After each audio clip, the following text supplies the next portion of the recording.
Ah, la différence est grande entre les équipes qui ont joué aujourd'hui et celles qui ont joué hier.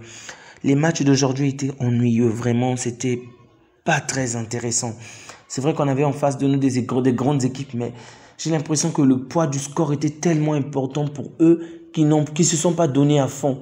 Et du coup, perso, je me suis vraiment ennuyé. Je vous le dis, je me suis vraiment ennuyé, surtout le match de City. Donc, le Real qui l'emporte au tir au but, bien évidemment.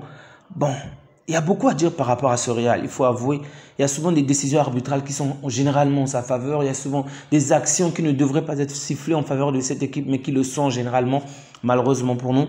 Mais il y a une chose qu'il faut avouer, c'est que le Real est l'équipe qui incarne le mieux la réussite au football. Ça, c'est une vérité. On a beau être supporter du Barça, du Paris ou de n'importe quel club, il faut avouer que le Real est le club qui incarne le mieux la réussite, le succès.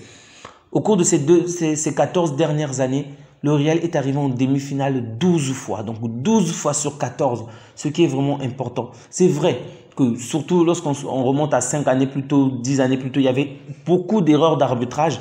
Mais une fois qu'on passe ce stade-là, on se rend bien compte de quelle manière l'acharnement, le poids du maillot, la détermination, le zèle, l'abnégation, la solidité en fait, la cohésion du groupe est tellement immense que tout le monde se donne à fond, vraiment à fond. On a vu de quelle manière Bellingham aujourd'hui a été le véritable capitaine de cette équipe. On a l'impression que le mec joue dans cette équipe depuis des décennies alors que c'est sa première saison. Il était éclaté, il était épuisé, exténué, il ne pouvait pas faire grand-chose et pourtant il a couru tout le match. Imaginez-vous que en dehors de la première période où le Real a vraiment montré, on va dire, un visage assez intéressant, pendant les 3 autres périodes, le Real a joué la carte défensive. Donc, le 3/4 du match, le Real a été une équipe purement défensive. Et donc, lorsque vous jouez la carte défensive face à une équipe comme City, évidemment que vous allez courir, vous allez être bougé de tous les côtés. Malgré cela, ils se sont donnés à fond, ils ont continué avec les courses. Et Bellingham était constamment devant pour guider l'équipe. Vraiment, j'ai beau détester cette équipe, j'ai beau haïr cette équipe, je dois avouer, il y a cette mentalité-là qui plaît vraiment. En fait, c'est pas facile à décrire en fait. Il faut juste vivre cela pour comprendre. Regardez Carvajal. C'est vrai, c'est un menteur, un voleur, il faut le dire, parce que il y a des moments où tu sens qu'il voulait juste gagner du temps. Le mec est éclaté, mais malgré qu'ils étaient épuisés dans les courses, ils continuaient. Pendant les prolongations, si c'était le Real qui avait ses joueurs frais, aussi frais que City, la domination de City, le Real aurait marqué au moins 2 voire 3 buts. City, constamment, City a la balle, City a le contrôle du match, City a le contrôle du terrain, du début jusqu'à la fin. Mais qu'est-ce qu'ils font? Les mêmes erreurs que le Barça, généralement. Les passes entre nous, les passes, toujours les passes.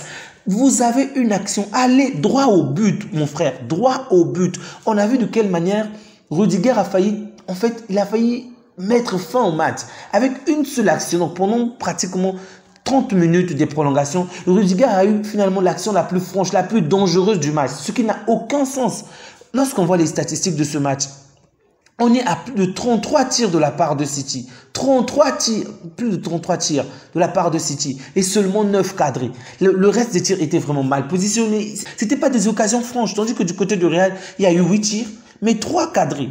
Ok, ils n'ont pas eu énormément de domination, ils n'ont pas eu énormément d'opportunités, mais ils ont été assez adroits avec le peu d'occasions qu'ils ont eu. Et donc, Guardiola qui est un excellent coach, un grand coach, même lui-même, je ne peux pas comprendre. En match aller, tu as vu de quelle manière ton équipe n'arrivait pas à développer un jeu dans la surface adverse. Qu'est-ce qui a délivré ton équipe? C'est 3 tirs à distance, 3 puissants tirs à distance. Le match retour, ton adversaire joue encore la carte défensive. Ok, cette fois-ci, tu as au moins eu la grâce de pouvoir te projeter dans sa défense. Mais tu te rends compte que ça ne marche pas pendant au moins 3 périodes.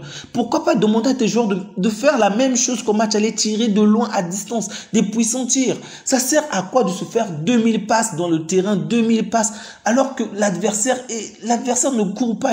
En fait, il est bloqué dans son camp. Pourquoi perdre autant de temps avec la balle? Bref. C'est bizarre, j'ai pas été autant frustré que les précédents matchs. Et pourtant, j'aime voir le Real perdre, mais d'une certaine manière, je m'attendais déjà à voir cette équipe gagner vraiment. Souvenez-vous que pendant le match est terminé sur un score de 3 buts partout. J'avais clairement dit que ce match nul au Santiago de Bernabéu ne veut absolument rien dire pour City. Ne veut absolument rien dire, puisqu'on avait déjà retiré les buts à l'extérieur.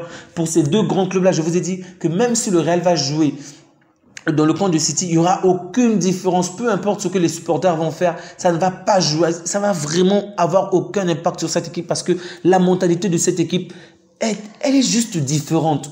Et voilà, on l'a vu aujourd'hui. City qui a dominé le match comme d'habitude, gardé la balle comme d'habitude, mais au final, n'a pas réussi à marquer. Vraiment, c'est triste en fait, c'est triste. On peut se plaindre de nombreuses décisions arbitrales, généralement lorsqu'il s'agit du Real, mais aujourd'hui, il faut l'avouer, le Real a été plus malin que City. C'est aussi simple que ça. Mais qu'est-ce que Silva a fait aujourd'hui au tir au but? Je sais que ce n'est pas une séance facile, c'est vraiment pas facile. Tout peut arriver, mais sincèrement, tu le vois, il est pressé à prendre la balle. Tu as juste l'impression qu'il veut juste se débarrasser de la balle. Mais Bernardo Silva, qu'est-ce que l'on t'a fait vraiment? L'adversaire du Real, c'est le Bayern. Vraiment, il est vrai que le Bayern en Ligue des Champions est peut-être sur une meilleure tendance, mais ce n'est vraiment pas l'adversaire à mettre contre le Real parce que c'est une équipe vraiment qui est traumatisée contre le Real. Ça ne sert à rien de mettre le Bayern. Je ne vais pas sous-estimer cette équipe, mais lorsqu'on se base sur ce qui s'est déjà passé dans le temps, on sait de quelle manière le Bayern se renverse toujours la gueule face au Real. Donc, autant dire, mettez directement le Real en finale parce que je ne vois pas cette équipe bavaroise renverser le Real. Je ne vois vraiment pas, vraiment pas. Espérons qu'on va avoir les meilleurs matchs en demi-finale parce que les matchs d'aujourd'hui n'ont pas été plaisants, vraiment. Si vous êtes supporter du Real, évidemment que vous vous êtes régalé en gagnant, mais de toute sincérité, vous savez que vous vous attendez peut-être à de meilleures performances. Certes, avec City, on s'attend à ce que City garde la balle, mais on a vu au match aller de quelle manière le Real avait montré de meilleures performances. Donc, pour moi, comparé au match aller, le match aller était peut-être un véritable régal pour les yeux, mais le match retour, c'était une véritable purge. Peu importe le résultat, je n'ai vraiment pas aimé ce match retour. Donc, les amis, prenez bien soin de vous ainsi que de vôtres et que Dieu vous garde. Au revoir.